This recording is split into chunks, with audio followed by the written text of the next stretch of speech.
Hey, today I'm talking about three 1970s rock operas. And the names of those three films are Tommy, Jesus Christ Superstar, and Hair. What the stuff is Tommy. This is a 1975 film based on the Who album of the same name. This movie is so bonkers and also amazing. I really loved this movie. It is definitely, without a doubt, a rock opera. They sing the entire time. That was great. It's definitely wild and crazy, but like it's easy to piece together like what all the wild and craziness means. It still feels very connected to everything. It was so much fun. It was an interesting story. The whole deaf, dumb, blind thing was interesting. And what I really like about that moment, which is a little bit of a spoiler, but I'm okay saying it, is that so how it's presented in the film is this little boy's dad was lost during World War II, and the mom's kind of moved on to this new guy. But then one night, Tommy wakes up and he sees his dad, and then he goes to his parents' bedroom, and in the parents' bedroom, they're startled by this man, so they attack him and kill him, and that traumatizes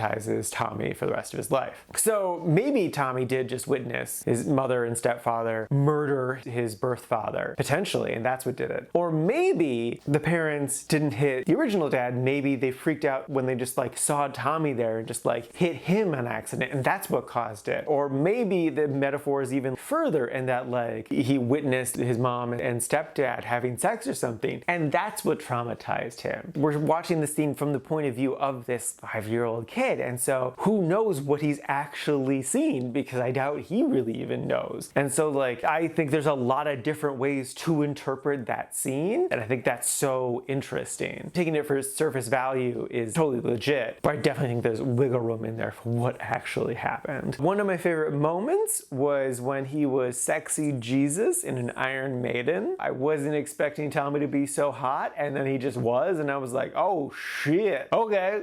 But my favorite scene in the entire film was definitely when the mom was having a huge breakdown while watching TV, and then eventually the commercials started to spill out into real life. First it was laundry detergent, and then it was baked beans, and then it was chocolate, and she's just rolling around in this mess. It's just like, oh my god, this is insane. I love this. I also just love the recurring theme whenever Tommy sings "See me, feel me, touch me." Every time it's so haunting and painful, and it's like that's clearly what the movie's all about, is he wants to be seen by his parents and loved by them, but they've always been so distant. Also, I love the first scene that the stepdad is introduced. They go to this summer camp, and it is so ridiculous and amazing. It's just fantastic. I love it a lot. So yeah, no, I really love this movie. It's silly and amazing and so interesting and fascinating, and so many just like great little things to just break down and analyze. So yeah, I without a doubt recommend it. It's such an interesting story and well worth a watch. Also, who doesn't love Pinball Wizard?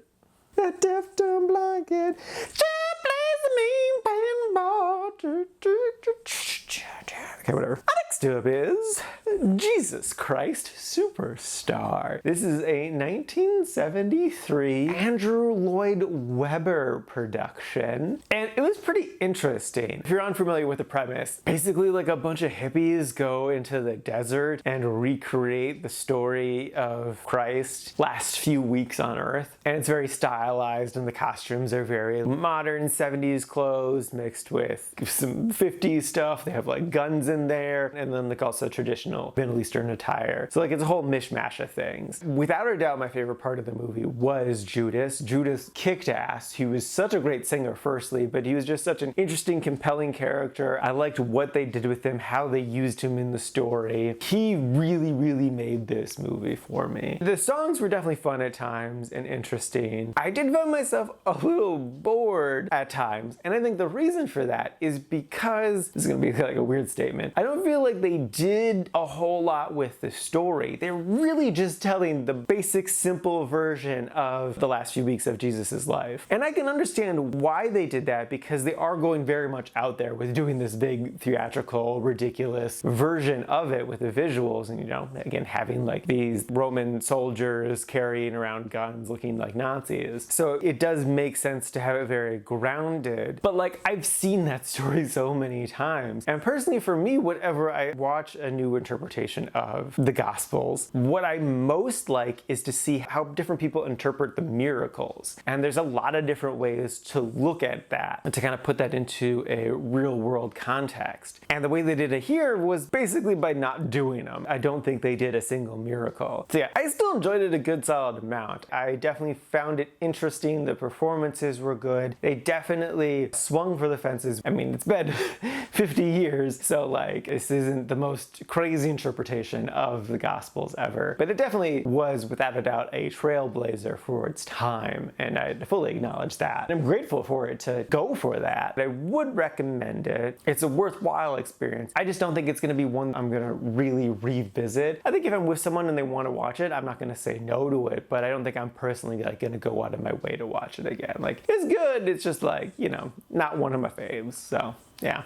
And lastly is Hair. This is a 1979 film based off of a 1968 musical. This one isn't like a sing through. They don't sing the entire time, but like I kept seeing it on like rock opera lists, and I was kind of struggling to find a third good rock opera to watch from the 70s. If you know one, I definitely still would love to watch more 70s rock operas, so please recommend some. So that's why I would count this with an asterisk, is just because they didn't sing the entire time. Though I do think the film would have benefited from them singing all the time. Not to say that the dialogue scenes were bad, it's just kind of like the film seemed to come more alive when they were singing. The story is this guy from Oklahoma is coming to New York City because he's about to go into the military to go to Vietnam, but while he's waiting to join, he meets a bunch of hippies in the park and they become friends and do drugs and stuff, and it's fun shenanigans. And it was interesting. I definitely like the cast. I think the ideas they talked about were interesting. Beverly D'Angelo was definitely a standout, not just because she's gorgeous. I think she was an interesting character. I did enjoy like the little mini love triangle thing that happened. I thought that was very realistic, and I like the subtlety of it as well. Just because it's kind of like there's two people that definitely like each other, and there's a third guy who wants to be in there, but he's not like really trying, but he's also not hiding his intentions. So like that's just an interesting dynamic. I did like a number of the songs, especially like the opening number was really good. But overall though, I felt like the songs didn't feel that connected to either the story or the moment. It was just kind of stuff happened. It could be that I was kind of just like missing some stuff at times to truly understand why they're singing such and such a song at such and such a point. But it kind of more so just felt like songs were happening because we needed a song to happen rather than, you know, emotions peaking and words not being good enough, so now we have to sing type of moment. I did really like the end. I think the end was a really interesting choice. I liked the movie, but it didn't really blow me away by any means. I am intrigued by the play because I know the play is different. Would I recommend the movie? I mean, it's fine. It's not a bad experience. I just don't think it's gonna blow your mind or change your life or anything. Like, if you really want to go for it, sure, but like, don't expect the craziest thing.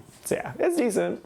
Alrighty, now for today's rankings. First up, we got Tommy sitting at number 37 in the really like section. And then after that is Jesus Christ Superstar sitting at number 105 in the quite like section. And then bringing up the rear is Hair sitting at number 140 in the liked section. And this is out of a total of 180 old movies so far this year.